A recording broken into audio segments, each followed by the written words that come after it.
इस वीडियो के अंदर मैं बात करूंगा क्लियर कम्युनिकेशन के बारे में बात करूंगा, क्योंकि ये क्लाइंट के हिसाब से आपको जो बातचीत चलेंगे इसके अंदर सबसे पहले कोई भी वर्क करने से पहले आप कुछ इन्फॉर्मेशन क्लाइंट को भी बता दीजिए, क्योंकि क्लाइंट भी ऐसे श्योर हो जाए कि गूगल एड अकाउंट मैनेज करने के बाद आपको क्या क्या प्रॉब्लम आ सकते हैं। तो देखो, जब भी आप गूगल एड अकाउंट तैयार करेंगे तो गूगल एड अकाउंट तैयार करने से पहले आप क्लाइंट को जरूर ये नोटिफिकेशन दीजिए कि एक गूगल एड अकाउंट नया अगर तैयार होता है तो अकाउंट बनने से कुछ दिन टाइम लग सकता है, और ये गूगल एड अकाउंट चालू होने के बाद गूगल एड अकाउंट के अंदर रिसर्च होने के बाद फिर कैंपेन क्रिएट करने के बाद कुछ दिन आपको वेट करना होगा एज पर लर्निंग मोड के हिसाब से। आप जानते हैं कि जब भी आप गूगल एड अकाउंट तैयार करते हो तो गूगल एड अकाउंट के अंदर कैंपेन की जो लर्निंग मोड सिस्टम है, ये लर्निंग मशीन है कि आप गूगल एड अकाउंट के अंदर क्या लिख कर रखा है और आपका लैंडिंग पेज के अंदर क्या क्या प्रॉमिस किया गया है, ये इकोसिस्टम दोनों मिल जाए तो फिर आपको गूगल एड अकाउंट जो है ना लर्निंग मोड के हिसाब से सेव और गुड क्वालिटी परफॉर्मेंस के हिसाब से आपको रिलीज किया जाता है, और आप गूगल एड अकाउंट के अंदर जो कैंपेन है ना उसके अंदर ऑटोमेशन करके बेहतर से बेहतर बना सकते हैं और आपका कैंपेन जो है ना परफॉर्मेंस भी गुड होने लगता है, राइट। तो क्लाइंट को सबसे पहले बता दीजिए कि जब भी कोई इलीगल तरीके से वेबसाइट के अंदर कुछ अपडेट करेंगे या पॉलिसी के खिलाफ जाएगा आपका वेबसाइट,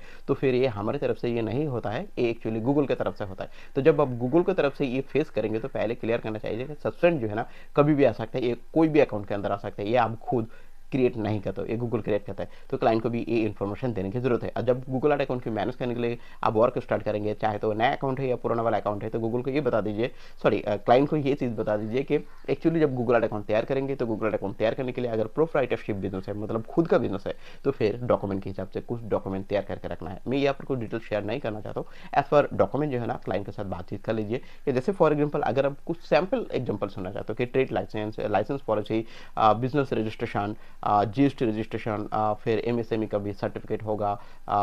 पैन कार्ड के थ्रू हो, जीएसटी के नंबर हो, अगर पार्टनरशिप डीड है तो पार्टनरशिप डीड की डॉक्यूमेंट हो, ये सारे चीज़ जो है ना गूगल अकाउंट के थ्रू आप वर्क करने से पहले क्लाइंट को एश्योर करें कि ये सारे चीज़ डॉक्यूमेंट लग सकते हैं। चाहे तो ये ड्राइविंग लाइसेंस की बात हो सकते हैं, पासपोर्ट की डॉक्यूमेंट हो सकते हैं, पैन कार्ड की डॉक्यूमेंट हो सकते हैं। तो क्लाइंट को ये भी बता दीजिए कि ये डॉक्यूमेंट हमें देने की जरूरत नहीं है, एक्चुअली गूगल के एज पर रिक्वायरमेंट के हिसाब से आता रहता है और अप टू डेट आता रहता है। क्लाइंट को ये भी शेयर करें कि गूगल अकाउंट वेरिफिकेशन होने के बाद भी कभी कभी आपका अकाउंट सस्पेंड हो सकता है अगर आप पॉलिसी के खिलाफ जाएंगे तो कोई ऐसे श्योरिटी नहीं है कि गूगल अकाउंट वेरीफाई होने के बाद कभी भी सस्पेंड नहीं होगा, क्योंकि गूगल ये मानते हैं अगर आप आज के डेट के हिसाब से गूगल अकाउंट पॉलिसी मेंटेन करके रखा मतलब आपको ठीक ठाक है। अगर आप इन फ्यूचर के अंदर पॉलिसी के खिलाफ चले जाएंगे और पॉलिसी तोड़ देंगे तो फिर आपका गूगल अकाउंट सस्पेंड हो सकता है, चाहे वो कितना भी वेरीफाइड अकाउंट क्यों ना हो, राइट। तो एक क्लाइंट को कम्युनिकेशन के हिसाब से बातचीत करके व्हाट्सएप करके या मेल के थ्रू आप क्लियर बता सकते हो कि क्लियर बताने से क्या होता है, क्लाइंट आपको मुश्किल बात में फैलेंगे नहीं, मतलब वो मुश्किल खड़ा नहीं करेंगे आपको करियर के हिसाब से या आपको कंपनी के हिसाब से। तो फिर क्या है, क्लाइंट को ये भी शेयर हो जाएगा कि हाँ इतना सारा चीज़ और प्रॉब्लम आ सकते हैं और ये आता रहता है,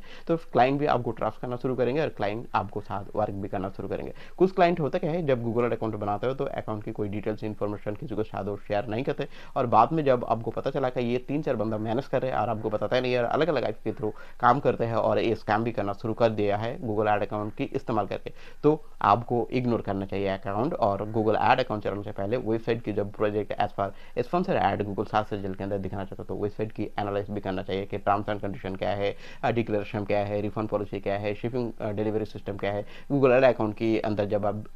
कैंपेन क्रिएट करेंगे तो अकाउंट जो एड्रेस है ना, बिलिंग एड्रेस और वेबसाइट की जो एड्रेस हो सेम है या नहीं, ओनरशिप डिटेल्स लिख कर रखा है या नहीं, गूगल एड अकाउंट की तैयार करने से पहले जो बिजनेस नेम है वेबसाइट के अंदर रिपीट किया गया नहीं, ये सारी चीज़ें आप वेबसाइट के अंदर चेक करेंगे तो पता चल जाएगा। काफ़ी सारे ऐसे क्लाइंट है कि न्यू वेबसाइट तुरंत बनने के बाद कैंपेन चलाने के लिए रिक्वेस्ट करते हैं, तो वेबसाइट की जो डोमेन प्रायोरिटी हिस्ट्री, डोमेन की जो एज है ना वो भी चेक कर लीजिए, क्योंकि आपको पता चलेगा कि क्लाइंट ट्रस्टेड बंदा है या नहीं। तो ये सारी चीज़ जो है ना, ये अगर आप कम्युनिकेशन के थ्रू बातचीत कर लेंगे तो मुझे लगता है कि आपका करियर जो है ना वो स्ट्रांग होता रहेगा, और आप अगर एजेंसी के थ्रू वर्क करते हो तो आपका एजेंसी भी स्ट्रांग पोजीशन पे रहेगा। जो भी काम करेंगे डॉक्यूमेंट के थ्रू काम करेंगे, मेल के थ्रू या व्हाट्सएप के थ्रू, तो जरूर स्क्रीनशॉट और एविडेंस के हिसाब से वर्क करना स्टार्ट करिए, तो मुझे लगता है कि आपको कोई प्रॉब्लम नहीं आएंगे। ऐसा ही वीडियो अगर आप जानकारी के हिसाब से देखना चाहते हो तो यूट्यूब चैनल को सब्सक्राइब कर सकते हैं। और अगर आप एजेंसी हो या फ्रीलांसर हो, खुद मैनेज अच्छे तरह से नहीं कर पाता कि हाँ मैं बिजनेस स्टार्ट करना चाहता हूँ पर मैं प्रोफेशनल परफॉर्मेंस मार्केटिंग एग्जीक्यूटिव के साथ वर्क करना चाहता हूँ, तो मेरा यहाँ पर जो नंबर है ना, ये नंबर के थ्रू आप आपका प्रोजेक्ट भी कभी कभी असाइन कर सकते हैं। अगर आपको लगता है कि मैं अकाउंट हैंडल नहीं कर पाता हूँ तो आप मेरा साथ वर्क कर सकते हैं, क्योंकि बिकॉज मैं 9 ईयर्स आज की डेट के हिसाब से एक्सपीरियंस हूँ और मैं परफॉर्मेंस मार्केटिंग एग्जीक्यूटिव के हिसाब से